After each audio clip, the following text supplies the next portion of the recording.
Hi, it's Brian. This episode of Illusion is a little different than the others. The stories I normally bring you arrive on the first and third Tuesday of every month. This month has 5 Tuesdays, so I wanted to give you something a little extra, and I'll get back to that in just a moment. But first, I wanted to say thanks for your continued support of the show.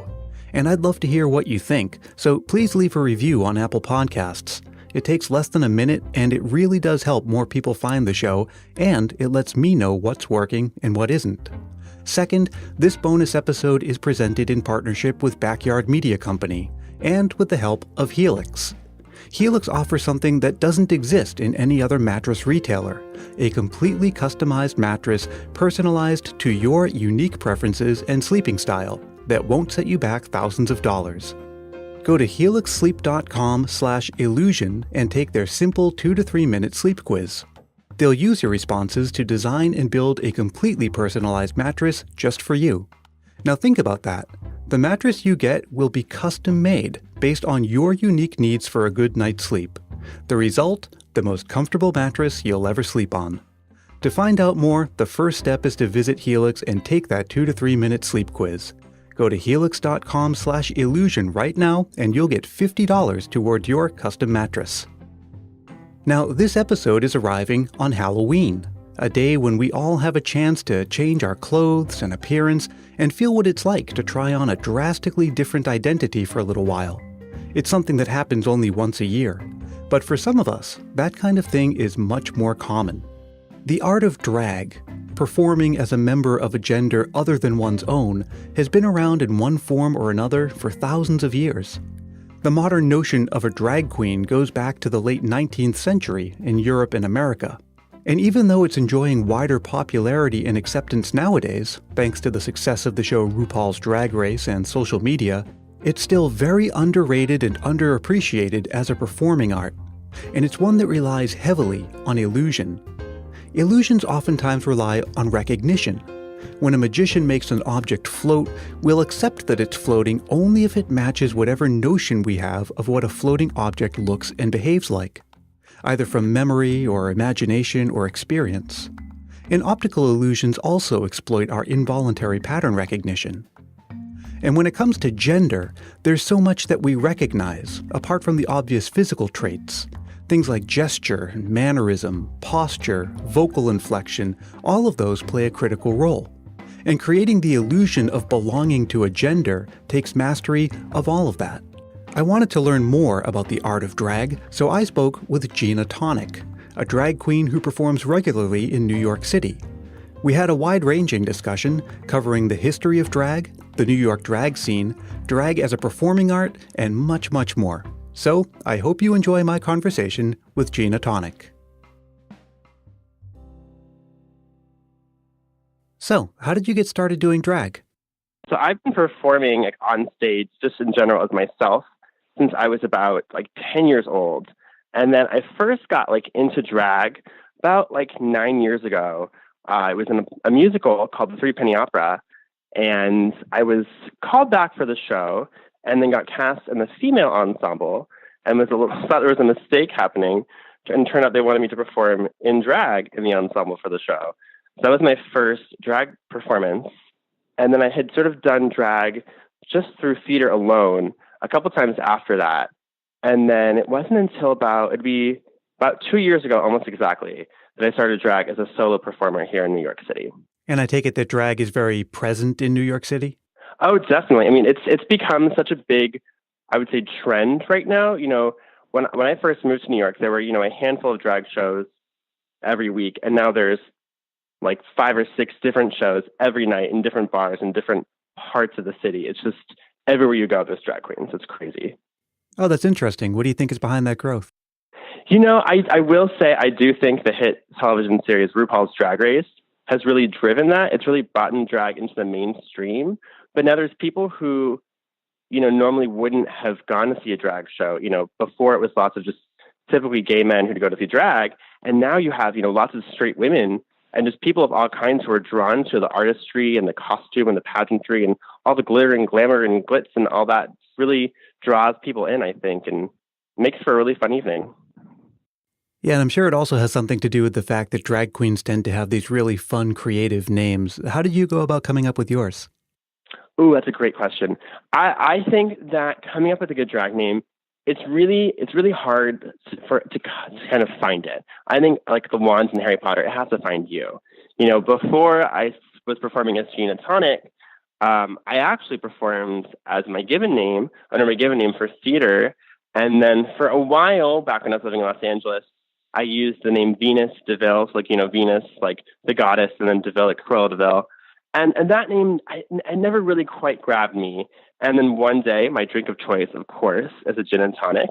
And I was drinking a gin and tonic, and I thought, Gina Tonic, if ever I did drag, that's the name I would use. And then lo and behold, a few months later, I got back into performing drag as a solo artist. And here I am. The funny thing about my name is that I chose it, of course, because my drink of choice is a gin and tonic.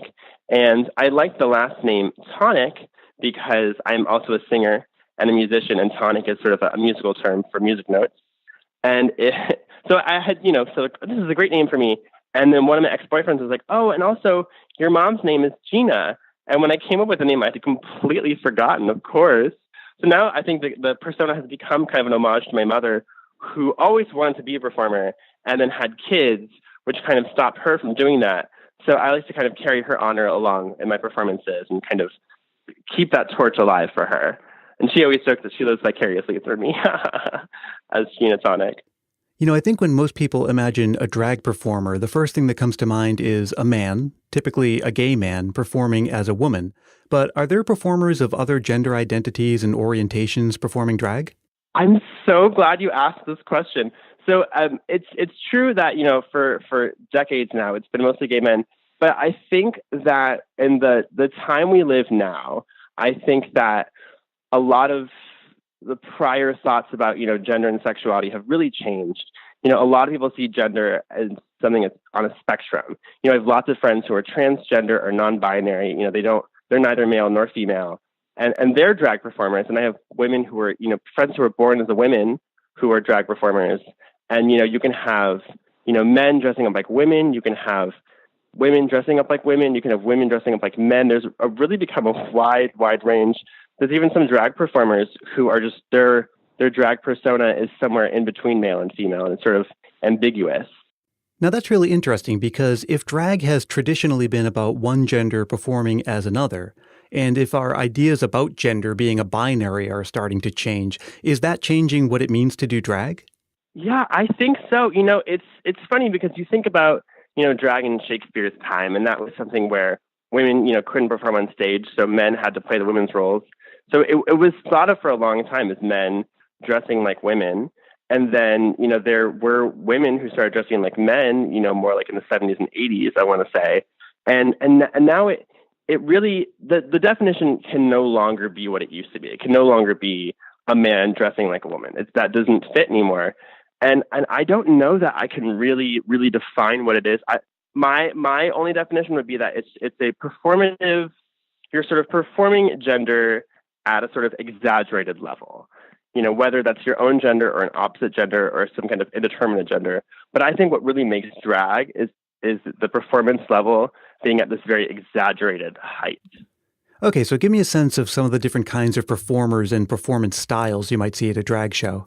Here in New York City, the drag that's like in, Midtown Manhattan is very like Broadway inspired and lots of pop music.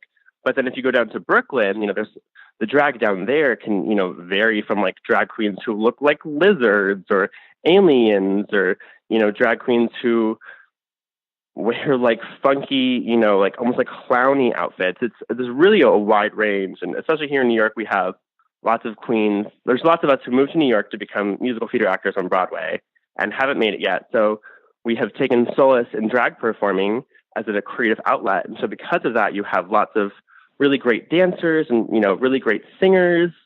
There's lots of drag queens who don't, perform a musical act, but lots of them are comedians, or spoken word drag queens. So there's really just a wide range. It's become a way, if you have some kind of a talent, it's a way to broadcast it. And I think most people associate drag with venues like bars and cabaret settings, but what are some of the other places you might find drag performers? Lots of us queens, we feel so lucky and we want to give back.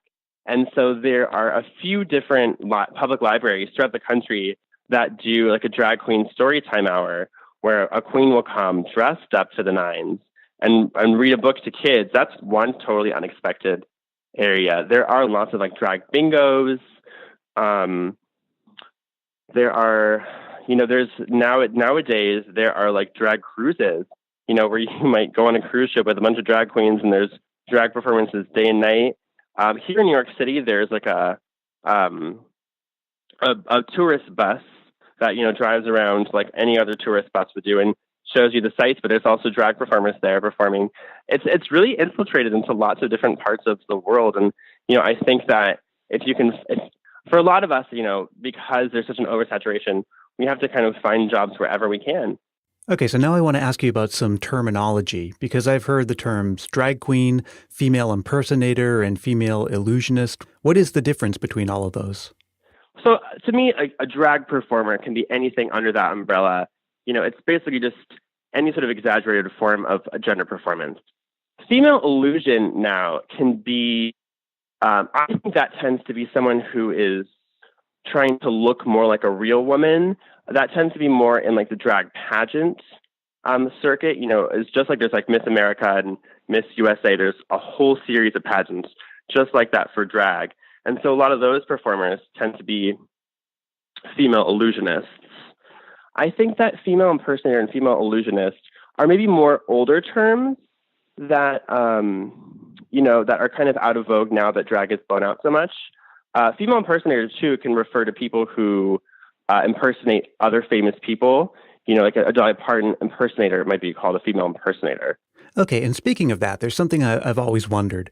There are a couple of characters that drag performers tend to go to a lot. I'm thinking Judy Garland, Liza Minnelli, Cher, Barbra Streisand. What is it about those personalities that are especially attractive for drag performers? I think they were people who they had such strong personalities and they were never afraid to be who they were. And I think that's a big part of the freedom of drag is, a lot of people who flock to drag do so because they may have lived a life where, they may have grown up in a sort of conservative community and they weren't able to express themselves in the way they wanted to. And it was beautiful to see someone like Liza Minnelli, who was always, big and outlandish. And, she never apologized for who she was. She always was quintessentially herself. And I think that we see a lot of ourselves in that behavior. So I think that people like Liza and Judy and Barbra Streisand, all these great iconic divas, for a lot of us, they really inspired us through our childhoods. I had memories of sitting in my bedroom listening to Barbara and Judy and all of them, and lip singing to their, music in my bedroom. And now I do it on stage and make a living doing it. It's incredible.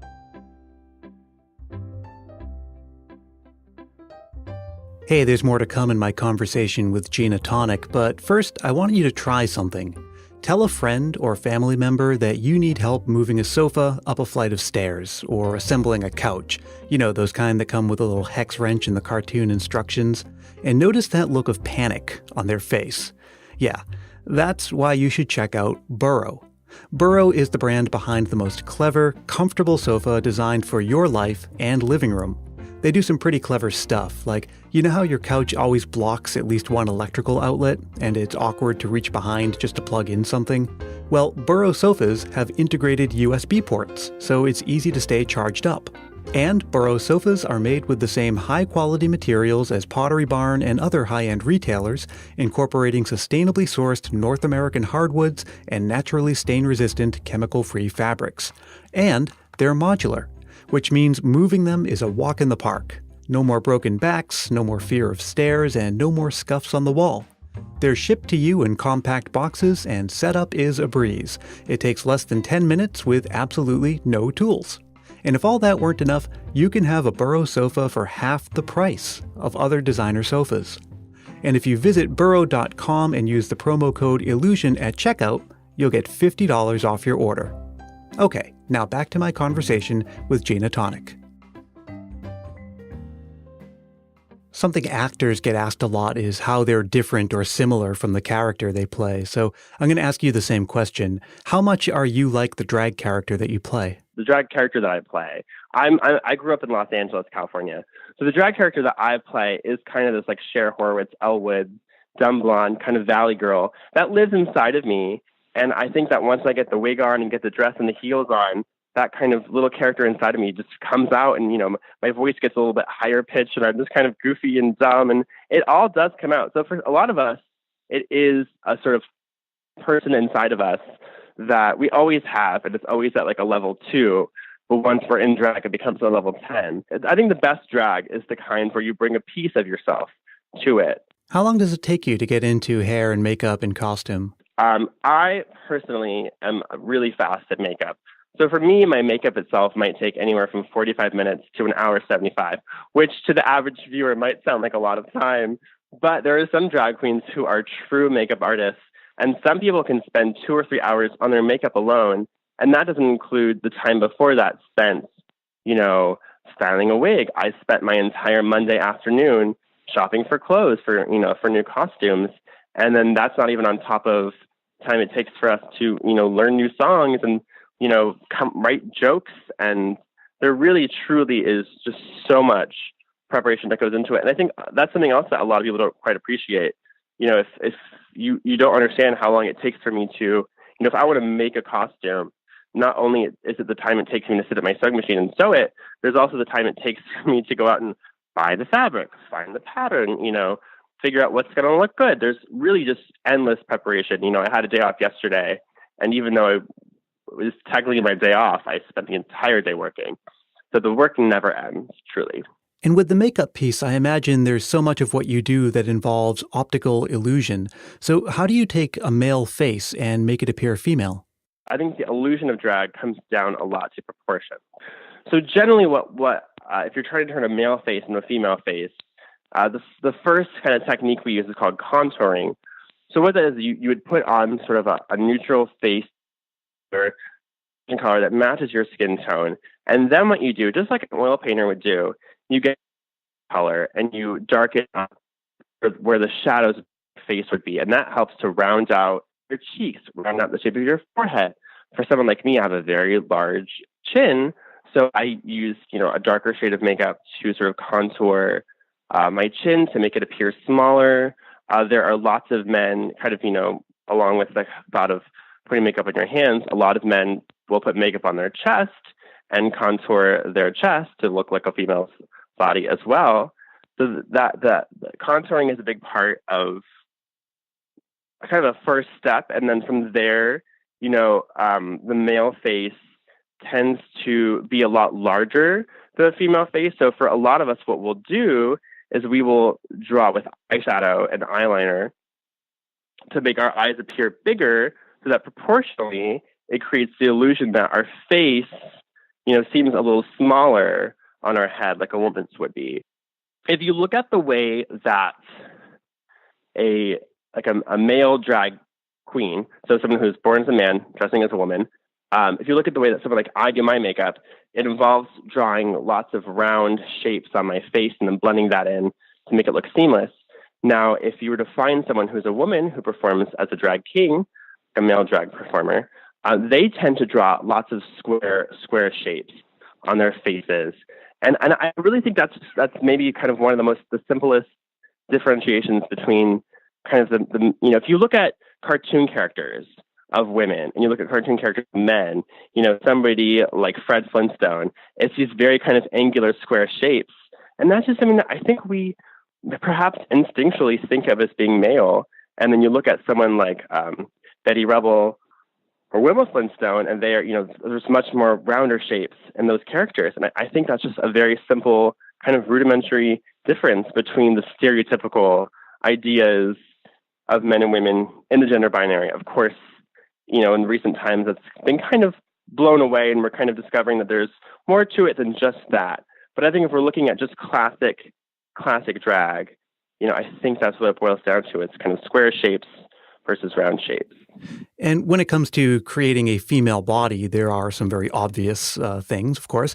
But what are some of the other things that we might not be aware of that go into creating the illusion of a male body being female? If a male body has these wide shoulders, and then the whole thing is kind of a straight line down, Whereas a woman's body, she might have some thinner shoulders, and then her body comes out for the breasts, and then it goes in at the waist, and then comes back out at the hips. So, we will also, to make the proportions of my body kind of fit that, I might wear bigger hair to make my shoulders seem smaller. And then, lots of drag queens will wear corsets to make their waist seem smaller. And then lots of us will wear hip padding, literally, which is like a upholstery foam that we shave down into like a rounded hip shape. And those kind of go under all of like 4 layers of tights that we wear. And that kind of compacts that all into a beautiful feminine body shape. So there really is a lot of illusion and proportion that goes into creating that female body shape. And of course, there's some illusion in how you use that body and face too, because there's a lot about gender that goes well beyond just the obvious physical attributes of the face and body. And I'm thinking of things like the gestures or mannerisms or smiles or vocal inflections that we associate with one gender or another. So again, how does a male create the illusion of being female in terms of personality? And that's also a really interesting question, because I think that's a way you can tell a really seasoned drag performer from a really new drag performer. There was a few months ago, I had posted on Instagram kind of a series of photos from like the first year or so of my drag career, kind of tracking how my makeup had improved.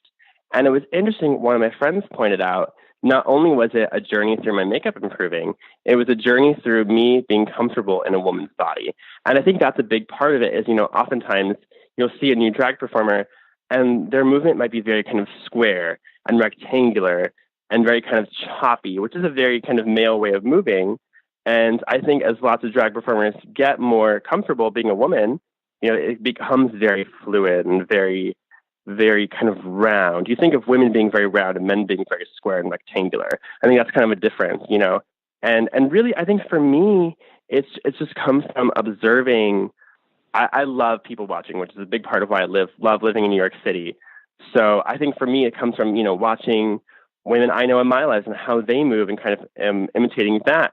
Or watching, women in films who I've idolized, people like Goldie Hawn and Carol Burnett and Meryl Streep, and kind of seeing how they move and kind of incorporating that into my performance. And so in addition to mastering all of that stuff about the face and the body and just creating the basic illusion of being female, drag performers, of course, have to put on a show. They need some other kinds of performance skills. So what are some of those skills that drag queens bring to their acts? I mean, the cool thing about drag is that it is just sort of this generic platform that you can branch off into a million different things with. I know there's a terrific queen in Chicago. Her name is Bev Rage, and she's a musician. She's a guitar player, and she has a rock band, and she performs in drag. I myself do my own singing. That's, I think, a big thing, at least here in New York City. And I've heard a lot in Europe, too. A lot of drag performers sing live, and there's some performers, who sing live and truly sound like a real woman. And people like myself, I tend to sound more of like a B. Arthur, or Lauren Bacall when I sing. But, it's part of the joke, I think, for some of us. There are, especially here in New York City, of course there's lots of good dancers, but there are also lots of gymnasts who, perhaps they have reached an age where they're, no longer maybe at an Olympic level, but they can, go into a venue here in New York and do somersaults and flips and all kinds of things like that. And the audiences go wild for it. So I think being a gymnast is not something that everyone needs to do, but it's definitely a big part of drag.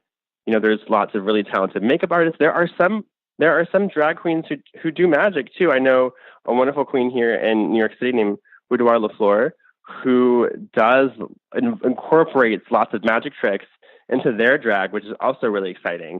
So it really is, I think, and of course, if you're a queen out here who's hosting, you have to have those hosting abilities, and joke writing. And then on top of that, there's sort of non-performing talents queens might have to have.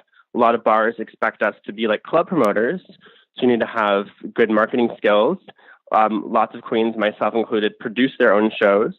So if you have, producing abilities, that's another talent lots of queens can have, or lots of drag performers can have. There's lots of drag performers who are philanthropists and run fundraisers. There's just tons. It's truly become just sort of a blanket platform. And then It's really about what can you do with it and where can you take it that's to a different level that nobody else does, and what makes your drag uniquely you. I think is what it's become about. So I did a little research on this, and it looks like drag goes back at least as far as ancient Greece, and a form of it was also present in the kabuki theater. Does drag as it's performed today come out of that tradition? As far as I know, I would agree with that. I think that, it was never, at least back in the kabuki times or back in Shakespeare's times, it never really seemed to be like an artistic choice. It was definitely something that was born out of necessity. And I think that it wasn't until this, the last century, the 20th century, that it became sort of a choice. Although there were times, for example, in like Oscar Wilde's, times, they may have had, like in the English tradition, there's something called pantomime, which is sort of a holiday show they put on. And oftentimes they will have a man play sort of a haggardly or old woman as kind of a joke, to kind of exaggerate the sort of evil witch character. Having a man play it makes her seem kind of, I guess, more, cartoonish and outlandish in that way, and kind of makes it funnier. So I think it wasn't until more recent times that it became a choice, but it was definitely something that seems to be born out of necessity, for sure. Are there any issues with personal safety that come with performing drag? Oh my God, tons. I living in New York City, one of the bars that I perform at is about half a mile from my house. So, on nice evenings, I like to walk there and back. And I've been very lucky. I'm usually very safe. If I'm walking around my neighborhood in drag, I feel fine. But there are tons of times where I've heard stories of friends of mine who have been attacked, walking home in drag, even when they're not in drag, even if they're, even, this is kind of interesting when you were talking about the sort of mannerisms, but even when one of my drag performer friends will wash their makeup off at the bar, take their clothes off at the bar, they're in what would otherwise be, full male clothing, like a baseball cap and shirt and jeans, and sometimes people can still spot them, just because of the way they walk or the way they move when they're outside of their drag clothing, walking home. I've had tons of friends who have, been attacked by people out in the streets. And there's even safety issues like there are for any performer, especially very physical performances. But I've had lots of friends who have broken ankles and feet and, legs and arms and sprained things on stage, and they're out of work for a while because they can't move. So there definitely are lots of safety issues. Sometimes the places we're performing at, for instance, one of my shows is a brunch show at a seafood restaurant. So it's not equipped for a performance yet. We're out there, jumping around on the furniture. But there's lots of safety issues when our venues aren't really built for us.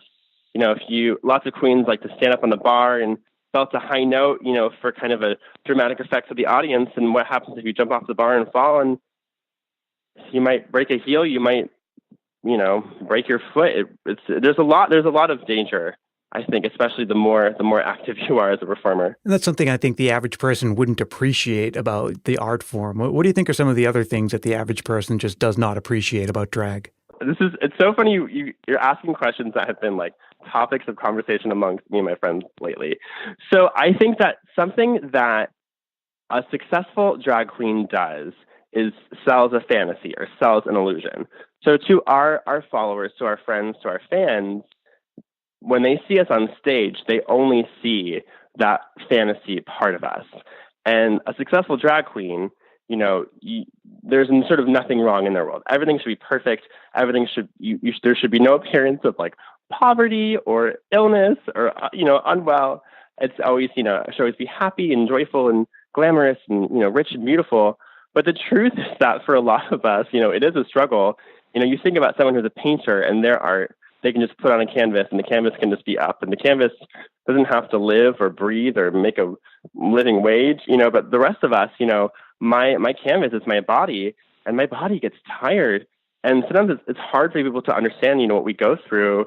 I might go and put on a 3-hour show, at a bar or something.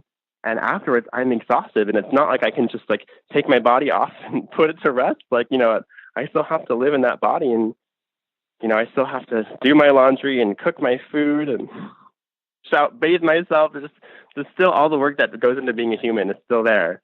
So there's sort of an extra push that we all have to give. And I don't know that people who just go see drag shows, I don't know that we sort of make it so that that's not apparent. But there's a secret exhausted person behind every drag queen, I will say. Well, that was my conversation with Gina Tonic. I hope you liked it, and I hope you learned a thing or two, and maybe gained some newfound appreciation for drag as a very complex performing art, where illusion plays a central role. If you want to know more about Gina Tonic, just search for It's Gina Tonic on Twitter and Instagram. Or if you happen to be in New York City, you can check out one of her weekly shows. She does a brunch show from 12 to 3 at L&W Oyster Company on 5th Avenue, and Monday nights at 10, she's at Icon in Astoria, Queens. As for me, you probably know by now that you can search for Illusion Podcast on Facebook, Twitter, and Instagram. You can also email me at illusionpodcast@gmail.com. I'd love to hear from you, and I do respond to every message I get. I hope you enjoyed this bonus episode, and I'll be back the first Tuesday of the month, as always, with more true stories of impossible things and the people behind them.